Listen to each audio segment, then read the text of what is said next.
Ketika Chen Ping mendengar ini, dia langsung mengutuk.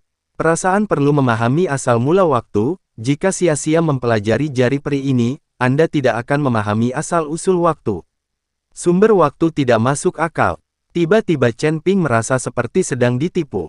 Melihat Chen Ping seperti itu, Taizu dari keluarga Ji tersenyum dan berkata, "Kenapa, kamu tidak percaya diri? Tidak bisakah kamu memahami asal mula waktu?" "Siapa yang mengatakan itu? Tentu saja saya yakin, tetapi jika Anda tidak menjelaskannya kepada saya terlebih dahulu, saya merasa Anda menipu saya." Chen Ping tahu bahwa Taizu dari keluarga Ji pasti melakukan ini dengan sengaja. Jari abadi ini adalah keterampilan rahasiaku. Apakah menurutmu aku ingin mengajarkannya kepada orang lain dengan santai? Setelah berbicara, Taizu dari keluarga Ji mengulurkan tangannya dan menyentuh dahi Chen Ping, dan nafas emas mengalir masuk. Di lautan kesadaran Chen Ping. Saya melihat ledakan di lautan kesadaran Chen Ping, dan ada keterampilan ekstra dalam sekejap. Aku tidak menyangka ada orang yang terkurung di lautan kesadaranmu. Setelah memberikan jari abadi kepada Chen Ping, leluhur agung keluarga Li berkata kepada Chen Ping, "Itu adalah seorang kultivator iblis.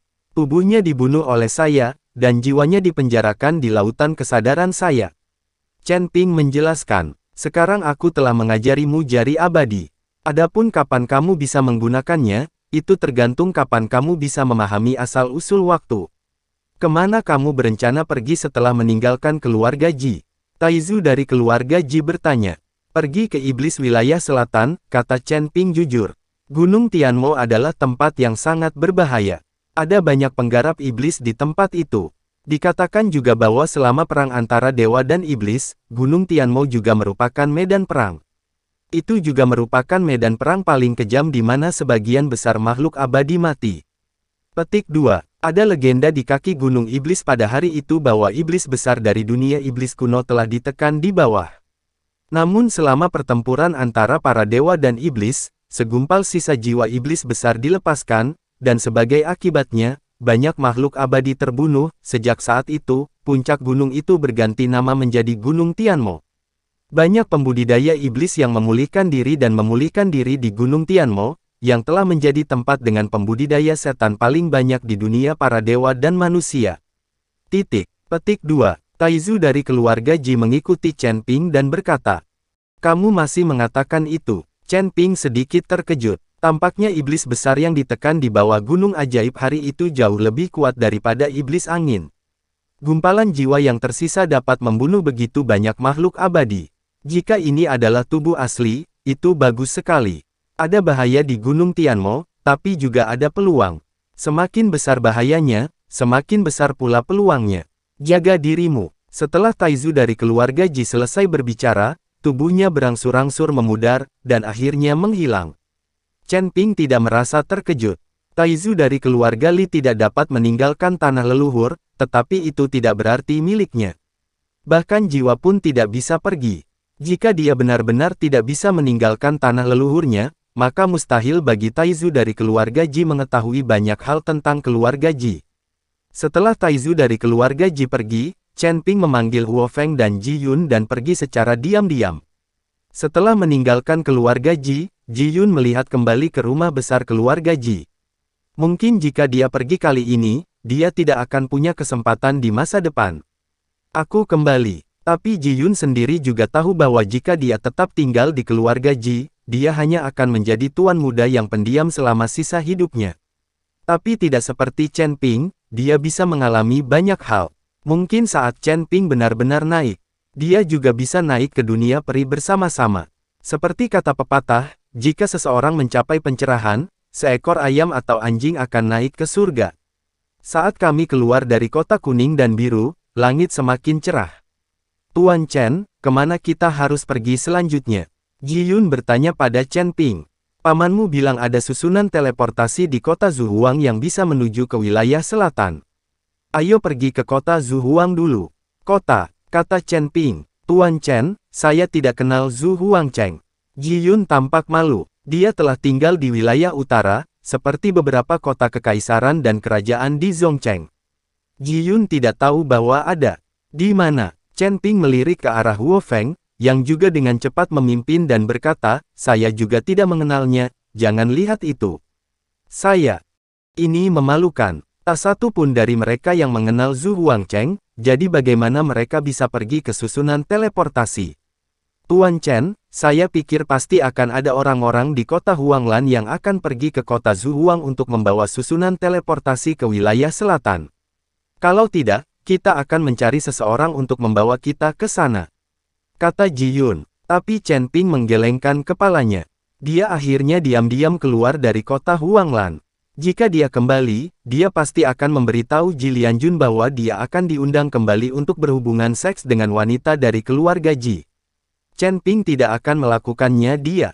Tepat ketika mereka bertiga bingung, sebuah suara yang jelas dan nyaring terdengar.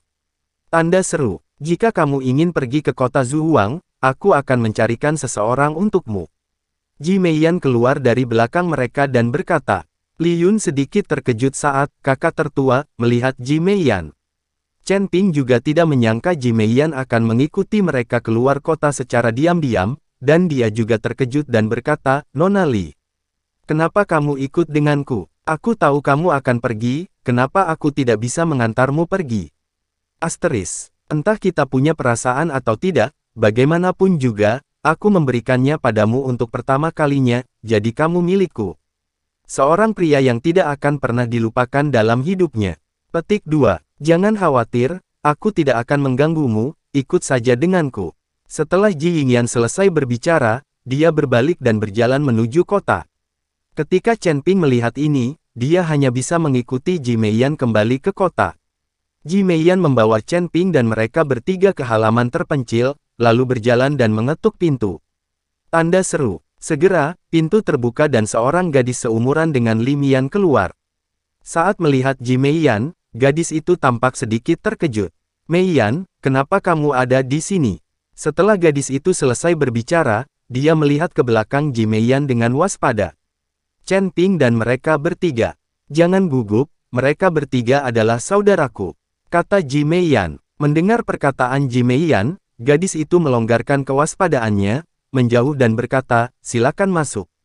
Ji Meiyan membawa Chen Ping dan yang lainnya ke halaman terpencil. Ketika mereka masuk, kehampaan bergetar, dan kemudian segala sesuatu di depan Chen Ping dan teman-temannya berubah, mereka melihat keluar ke halaman yang sangat terpencil dan bobrok.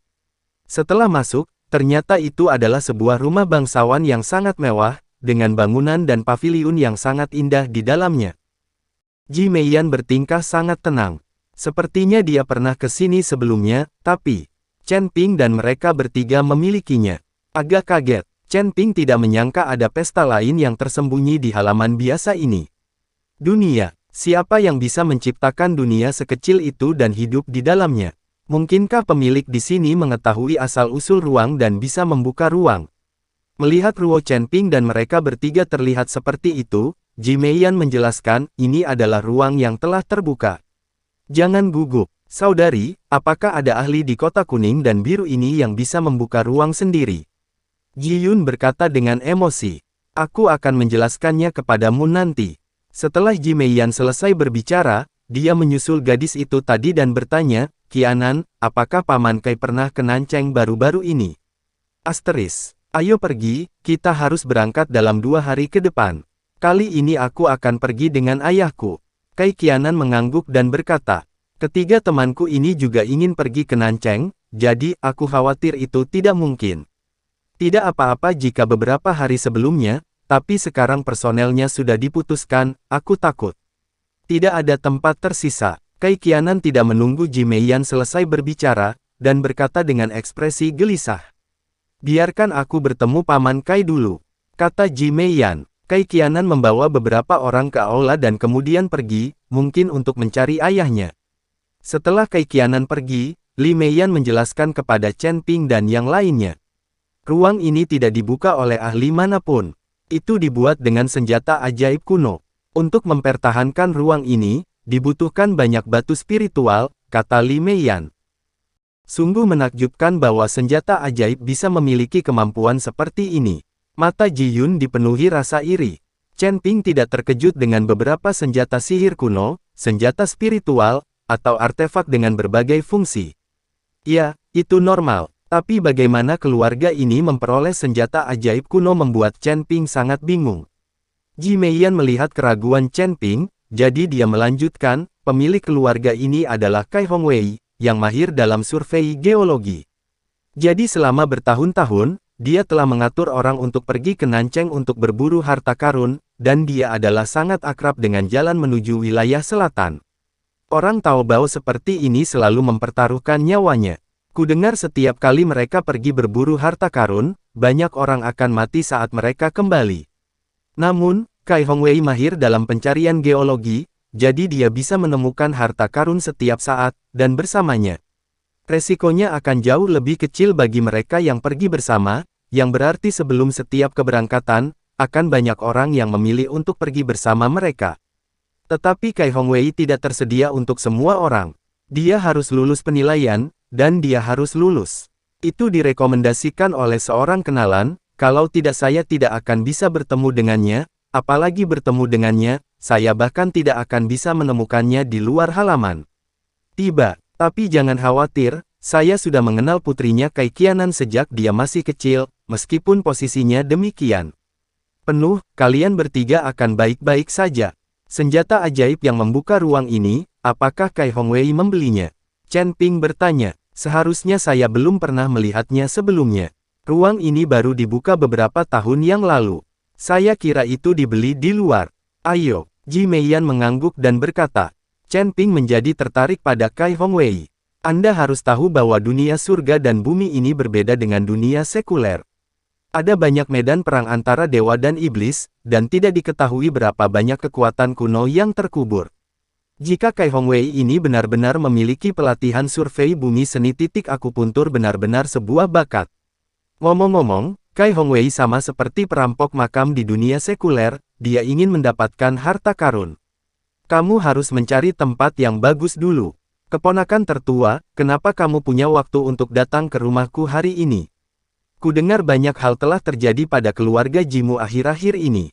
Apa ayahmu baik-baik saja? Ditemani dengan suara yang hangat, Kai Hongwei melangkah masuk. Dari nada percakapan mengikuti Ji Meiyan, kami tahu bahwa Kai Hongwei memiliki hubungan yang baik dengan Ji Lianjun. Paman Yan, ayahku baik-baik saja, dan tidak ada yang terjadi di keluarga Ji. Aku datang hari ini untuk membawa beberapa temanku, aku ingin mengikuti Paman Kai ke wilayah selatan. Asteris. Ji Meiyan berkata lugas. Kai Hongwei menoleh dan menatap Chen Ping dan tiga lainnya, lalu ekspresi malu muncul di wajahnya. Bagaimanapun, Chen Ping dan yang lainnya terlihat sangat muda, dan kekuatan mereka tidak terlalu tinggi, mereka hanya berada di alam fusion. Sudah, keponakan tertua, kamu juga tahu bahwa ada banyak bahaya dalam perjalananku ke Nancheng, dan korban jiwa sangat besar. Jika temanmu mengikutiku, aku khawatir aku tidak akan bisa melindungi mereka. Kai Hongwei dengan sopan menolak Ji Meiyan. Jika Chen Ping dan yang lainnya mengikuti, itu sama saja dengan menciptakan beban bagi diri mereka sendiri. Kai Hongwei tidak akan melakukannya.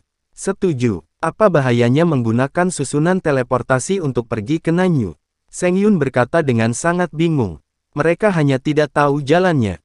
Jika mereka mengetahui kota Zuhuang, mereka dapat pergi ke Nanyu dengan susunan teleportasi tanpa perlu. Di sini datang Kai Hongwei. Kai Hongwei melirik Ji Yun, lalu berkata, saya belum pernah duduk di susunan teleportasi ketika saya pergi ke Nancheng.